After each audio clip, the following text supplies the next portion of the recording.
ଆଚ୍ଛା ପିଲାମାନେ, ଏଇ ଚିତ୍ରରେ ତମେ କଣ ଦେଖୁଛ?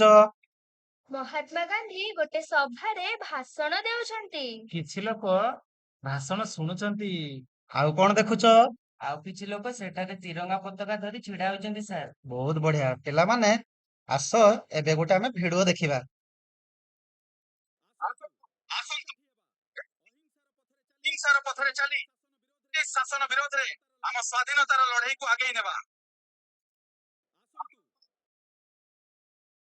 ପିଲାମାନେ, ଏଇ ଯୋଉ ଚିତ୍ରଟି ଦେଖିଲ, ତାପରେ ଭିଡିଓଟି ଦେଖିଲ, ତୁମକୁ କିପରି ଲାଗିଲା? ବହୁତ ଭଲ ଲାଗିଲା। ଆଚ୍ଛା, ତାହେଲେ ଏଇ ଘଟଣା କେଉଁ ସମୟର ହୋଇଥିବ ବୋଲି ତୁମେ ଭାବୁଛ? ସ୍ୱାଧୀନତା ସଂଗ୍ରାମ। ଆଚ୍ଛା, ତାହେଲେ ମହାତ୍ମା ଗାନ୍ଧୀକୁ ତୁମେ ଜାଣିଛ? ଆଜ୍ଞା ସାର୍। ତାଙ୍କର ଅବଦାନକୁ ତୁମେ ଭୁଲି ପାରିବ? ନା ତାହେଲେ ପିଲାମାନେ, ଆସ ଆମେ ଷଷ୍ଠ ଶ୍ରେଣୀର ସାହିତ୍ୟ ସୁଧା ବହିରେ ମୋ ଜୀବନର ଅଭୁଲା କଥା ପ୍ରସଙ୍ଗଟି ପଢିବା, ଯାହାର ଲେଖକ ହଉଛନ୍ତି ସତ୍ୟନାରାୟଣ ରାଜଗୁରୁ। ପିଲାମାନେ, ଆମେ ଲେଖକଙ୍କ ବିଷୟରେ ଟିକେ ଜାଣିବା। ଲେଖକ ହେଉଛନ୍ତି ସତ୍ୟନାରାୟଣ ରାଜଗୁରୁ। 1903 ମସିହାରେ ଜନ୍ମଗ୍ରହଣ କରିଥିଲେ। 1997 ମସିହାରେ ସେ ମୃତ୍ୟୁବରଣ କରିଥିଲେ। ସେ ପାରଳାଖେମୁଣ୍ଡିରେ ଜନ୍ମଗ୍ରହଣ କରିଥିଲେ।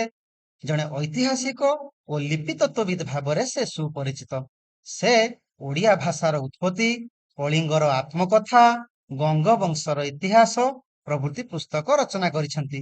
ନିଜର ଆତ୍ମକାହାଣୀ ମୋ ଜୀବନ ସଂଗ୍ରାମ ପାଇଁ ସେ କେନ୍ଦ୍ର ସାହିତ୍ୟ ଏକାଡେମୀ ଦ୍ୱାରା ପୁରସ୍କୃତ।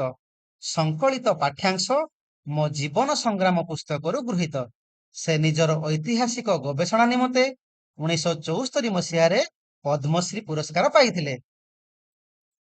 ଆଚ୍ଛା ପିଲାମାନେ, ଏବେ ଆମେ ବିଷୟଟି ପଢିବା। ମୁଁ ପଢୁଛି, ତୁମେମାନେ ମନ ଦେଇ ଶୁଣିବ। ବିଷୟଟିର ନାମ ହେଲା ମୋ ଜୀବନର ଅଭୁଲା କଥା। 1921 ମସିହାରେ ଯେତେବେଳେ ମୁଁ ଚତୁର୍ଥ ଶ୍ରେଣୀରେ ପଢୁଥିଲି, ସେତେବେଳେ ମହାତ୍ମା ଗାନ୍ଧୀଙ୍କର ଭାରତବ୍ୟାପୀ ସ୍ୱାଧୀନତା ଆନ୍ଦୋଳନର ଆହ୍ୱାନ ଦେଶ ସାରା ବ୍ୟାପିଗଲା। ପାରଳାଖେମୁଣ୍ଡିରେ ମଧ୍ୟ ସେଥିର ପ୍ରଭାବ ପଡିଥିଲା। ସମ୍ବଲପୁର ଆଡୁ ଜଣେ ଉତ୍ତମ ବକ୍ତା ଏଠାରେ ଗୋଟିଏ ସଭା କରି ଓଡ଼ିଆରେ ଯେଉଁ ଭାଷଣ ଦେଇଥିଲେ, ତାହା ବହୁ ଯୁବକ ଛାତ୍ରଙ୍କୁ ପ୍ରଭାବିତ କଲା। ସ୍କୁଲ କଲେଜ ଛାଡି ଅନେକ ଅସହଯୋଗ ଆନ୍ଦୋଳନରେ ଭାଗ ନେଲେ। ଠିକ ସେ ବର୍ଷ ମହାତ୍ମା ଗାନ୍ଧୀ ନିଜେ ତାଙ୍କର ପ୍ରଚାର ଉଦ୍ଦେଶ୍ୟରେ ପାରଳାଖେମୁଣ୍ଡି ଆସିଥିଲେ। ସେତେବେଳେ ବ୍ରିଟିଶ ସରକାରଙ୍କର କଟକଣା ହେତୁ ସଭା କରିବାକୁ ସ୍ଥାନ ମିଳିଲା ନାହିଁ। ଆମେ ଛାତ୍ରମାନେ ଜୋର ଜବରଦସ୍ତି ପୁରୁଣା ମାର୍କେଟ ପଡିଆରେ, ଏବେ ଯେଉଁଠାରେ ମ୍ୟୁନିସିପାଲ ରିଡିଂ ରୁମ୍ ନିର୍ମିତ ହୋଇଛି, ସଭା କରିବାକୁ ସ୍ଥିର କଲୁ। ହଜାର ହଜାର ଲୋକ ମହାତ୍ମାଙ୍କର ଭାଷଣ ଶୁଣିବାକୁ ଆସୁଥାନ୍ତି। ଲୋକ ଗହଳି ଏତେ ଅଧିକ ହେଲା ଯେ ପୋଲିସ ସମ୍ଭାଳିବାକୁ ଅସମର୍ଥ ହେଲେ। ଆମେ କେତେଜଣ ଛାତ୍ର ଚକ୍ରାକାରରେ ଘେର କରି ହାତକୁ ହାତ ଛନ୍ଦି ମଝିରେ ମହାତ୍ମାଙ୍କୁ ରଖି ସେଇ ଜନଗହଳି ଭିତର ଦେଇ ମଞ୍ଚ ଉପରକୁ ନେବାକୁ ଚେଷ୍ଟା କଲୁ। ମୁଁ ଠିକ ତାଙ୍କର ପଛପଟେ ଚାଲିଥାଏ। ମୋ ସାଙ୍ଗକୁ ଆଉ 2 ଜଣ ପିଲା ମଧ୍ୟ ହାତକୁ ହାତ ଛନ୍ଦିଥିଲେ। କିନ୍ତୁ ଜନତାର ଚାପ ଏତେ ପରିମାଣରେ ଆମ ପଛ ଆଡୁ ପଡିଲା ଯେ ମୁଁ ଆଉ ସମ୍ଭାଳି ନ ପାରି ମହାତ୍ମାଙ୍କର ପିଠି ଆଡକୁ ଠେଲି ହୋଇଗଲି। ସେ ମୋ ଆଡେ ଚାହିଁ ସ୍ମିତ ହାସ୍ୟ କରି ହିନ୍ଦୀରେ କହିଲେ, ଆରେ ପିଲା, ତୁ ନିଜକୁ ନିଜେ ତ ସମ୍ଭାଳି ପାରୁନାହୁଁ, ମତେ ସମ୍ଭାଳିବୁ କିପରି? ଏହା କହି ସେ ଆମ ଘେର ଭିତରୁ ବାହାରି ପଡି କି ଉପାୟରେ କେଜାଣି ଜନତା ଭିତରେ ଗଳି ଗଳି ମଞ୍ଚ ଉପରକୁ ଉଠିଗଲେ, ତାହା ଆମେ ଜାଣିପାରିଲୁ ନାହିଁ। ସେଦିନ ସେ ଯେଉଁ ନାତି ଦୀର୍ଘ ଭାଷଣରେ ଜାତୀୟତାର ବୀଜ ଆମମାନଙ୍କ ହୃଦୟରେ ରୋପଣ କଲେ, ତାହା କାଳକ୍ରମେ ଅଙ୍କୁରିତ ହୋଇ ତାଙ୍କର ଆଶୀର୍ବାଦ ତୁଲ୍ୟ ଆମକୁ ଯଥେଷ୍ଟ ପ୍ରଭାବିତ କଲା କହିଲେ ଚଳେ। ସଭାରୁ ଫେରିଆସି ମୁଁ ସ୍କୁଲରୁ ନାମ କାଟି ରାଜନୀତିରେ ମାତିଲି। ଏହା ନନାଙ୍କର ଆଦୌ ସହ୍ୟ ହେଲା ନାହିଁ। ସେ ଏହି ପନ୍ଥାରୁ ମତେ ନିବୃତ୍ତ କଲେ, ଆଉ କହିଲେ, ମନୁଷ୍ୟର ଜ୍ଞାନ ଓ କର୍ମ ଏକା ସ୍ତରରେ ରହିବା ଆବଶ୍ୟକ। ତୁମର ଜ୍ଞାନ ପରିପକ୍ୱ ହେଲେ ଦେଶ ପାଇଁ କର୍ମ କରିବାକୁ ଶକ୍ତି ପାଇବ। ସେତେବେଳେ ଯାଏଁ ତୁମେ ଅପେକ୍ଷା କରିବା ଆବଶ୍ୟକ। ଆଚ୍ଛା ପିଲାମାନେ, ଆମେ ଯୋଉ ଗପଟି ପଢିଲେ ବା ଯୋଉ କଥାଟିକୁ ଶୁଣିଲେ, ଆସ ତାକୁ ମନେ ପକାଇବା।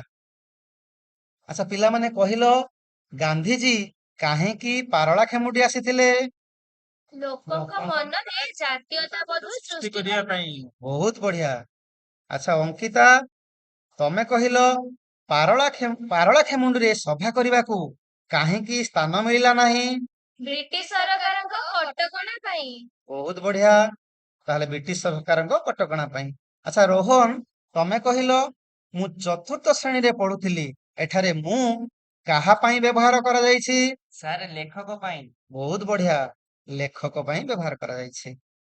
ଆଚ୍ଛା ସୀମା, ତମେ କହିଲ ଛାତ୍ରମାନେ ମହାତ୍ମା ଗାନ୍ଧୀଙ୍କୁ ସଭା ମଞ୍ଚରେ ପହଞ୍ଚିବା ପାଇଁ କି ପ୍ରକାର ବ୍ୟବସ୍ଥା କଲେ?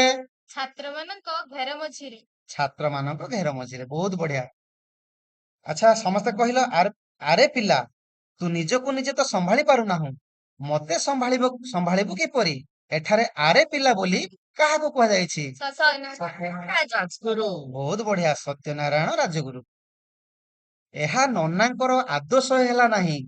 ଆଚ୍ଛା ପିଲାମାନେ କହିଲ ଏଠାରେ ନନା ବୋଲି କାହାକୁ କୁହାଯାଇଛି? ବାପାଙ୍କୁ। ବଢିଆ, ବହୁତ ବଢିଆ, ବାପାଙ୍କୁ କୁହାଯାଇଛି। ଆଚ୍ଛା ବର୍ତ୍ତମାନ ତମ ପାଖରେ ମୁଁ 4ଟି ଶବ୍ଦ ଦେଇଛି। 4ଟି ଶବ୍ଦ ଭିତରୁ କେଉଁ ଶବ୍ଦଟିର ବନାନ ଠିକ ଅଛି ବୋଲି ତୁମେ ଭାବୁଛ?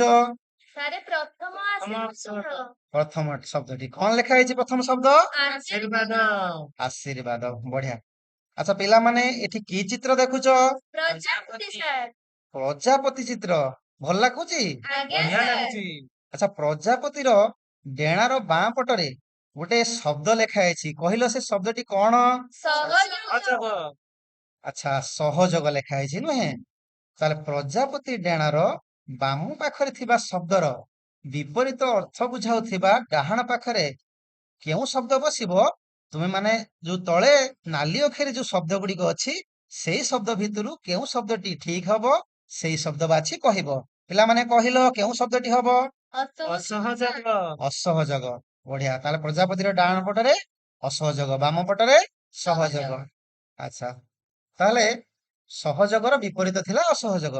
ଆମେ ଆଉ କେତୋଟି ଶବ୍ଦର ବିପରୀତ ଅର୍ଥ ବୁଝାଉଥିବା ଶବ୍ଦକୁ ବର୍ତ୍ତମାନ ପଢିବା। ଆଜ୍ଞା ସାର୍। ପିଲାମାନେ ପଢିଲ କଣ ଲେଖା ହେଇଛି? ସଫଳ। ଅସଫଳ। ତାହେଲେ ସଫଳର ବିପରୀତ ଅର୍ଥ ବୁଝାଉଥିବା ଶବ୍ଦଟି ହେଲା ଅସଫଳ। ତାପରେ ସମର୍ଥ। ଅସମର୍ଥ। ତାହେଲେ ସମର୍ଥ ଶବ୍ଦର ବିପରୀତ ଅର୍ଥ ହେଲା ଅସମର୍ଥ। ତାପରେ କଣ ପଢିଲ ଲେଖା ହେଇଛି? ସହ୍ୟର ବିପରୀତ ଅସହ୍ୟ। ସହ୍ୟ ଅସହ୍ୟ। ବାସ୍ତବ ଅବାସ୍ତବ। ଅବାସ୍ତବ। ତାହେଲେ ବିପରୀତ ଅର୍ଥ ବୁଝାଉଥିବା ଶବ୍ଦ ଗୁଡିକୁ ତୁମେ ମାନେ ଜାଣିଲ। ଏବେ ବନ୍ଧନୀ ମଧ୍ୟରୁ ଉପଯୁକ୍ତ ଶବ୍ଦ ବାଛି ଅନୁଚ୍ଛେଦରେ ଯୋଉ ଶୂନ୍ୟ ସ୍ଥାନ ଦେଇଛି ସେ ଶୂନ୍ୟ ସ୍ଥାନରେ ବ୍ୟବହାର କରିବା। ଆଚ୍ଛା ପିଲାମାନେ ବନ୍ଧନୀ ମଧ୍ୟରେ ଯୋଉ ଶବ୍ଦ ଗୁଡିକ ଅଛି ତାକୁ ଟିକେ ପଢିଲ, କଣ ଲେଖା ହେଇଛି ନାଲି ଅକ୍ଷରରେ? ପରିପକ୍ଵ, ରୋପଣ, ସ୍ମିତହାସ୍ୟ, ଉତ୍ତମ, ନିବୃତ, ଅସମର୍ଥ। ବହୁତ ବଢିଆ। ତାହେଲେ ଅଙ୍କୁରିତ, ପରିପକ୍ଵ, ରୋପଣ, ସ୍ମିତହାସ୍ୟ, ଉତ୍ତମ, ନିବୃତ, ଅସମର୍ଥ, ଏଇ ଶବ୍ଦ ଗୁଡିକୁ ଆମେ ଅନୁଚ୍ଛେଦରେ ଯେଉଁଠି ଶୂନ୍ୟ ସ୍ଥାନ ଅଛି ସେଇଠି ବ୍ୟବହାର କରିବା। ପିଲାମାନେ ପ୍ରଥମ ଧାଡିଟି ପଢିବା। ଜୁଲାଇ ମାସରେ ବନ ମହୋତ୍ସବ ସପ୍ତାହ ପାଳନ କରାଯାଏ, ତେଣୁ ବାପା ମନୁକୁ ଚାରା ଡ୍ୟାସ୍ ପାଇଁ କହିଲେ? ରୋପଣ ପାଇଁ। ଚାରା ରୋପଣ ପାଇଁ କହିଲେ। ବହୁତ ବଢିଆ। ଆଚ୍ଛା ତାପରେ କଣ ଲେଖା ହେଇଛି? ବାପାଙ୍କ କଥା ଶୁଣି ମୁନୁ ମଞ୍ଜି ପୋତି ଦେଲା, କିଛି ଦିନ ପରେ ଏହା ଡ୍ୟାସ୍ ହୋଇ ଛୋଟ ଚାରାରେ ପରିଣତ ହେଲା? ଅଙ୍କୁରିତ ହୁଏ। ଅଙ୍କୁରିତ ହୋଇ। ବହୁତ ବଢିଆ। ଆଚ୍ଛା ଲିପ୍ସା କହିଲ, ଏହା ଦେଖି ବାପା ଡ୍ୟାସ୍ କରି କହିଲେ ମୁନୁରେ? ଡ୍ୟାସ୍ ଜାଗାରେ କଣ ହବ? ସ୍ମିତହାସ୍ୟ। ସ୍ମିତ ହାସ୍ୟ। ବହୁତ ବଢିଆ। ଆଚ୍ଛା ମୁଁ ଚାରା ଗଛ କିଣିବାକୁ ଡ୍ୟାସ୍ ଜାଣି ତୁ ମଞ୍ଜି ଲଗାଇ ଚାରା ତିଆରି କରିଦେଲୁ, ଏଇ ଶୂନ୍ୟ ସ୍ଥାନରେ କଣ ହେବ? ଅସମର୍ଥ। ମୁଁ ଚାରା ଗଛ କିଣିବାକୁ ଅସମର୍ଥ ଜାଣି ତୁ ମଞ୍ଜି ଲଗାଇ ଚାରା ତିଆରି କରିଦେଲୁ। ବହୁତ ବଢିଆ।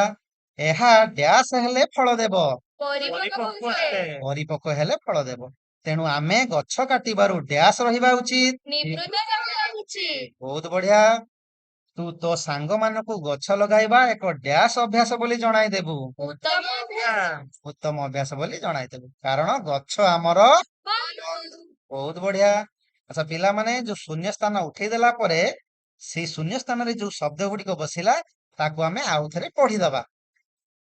ଜୁଲାଇ ମାସରେ ବନ ମହୋତ୍ସବ ସପ୍ତାହ ପାଳନ କରାଯାଏ, ତେଣୁ ବାପା ମୁନୁକୁ ଚାରା ରୋପଣ ପାଇଁ କହିଲେ।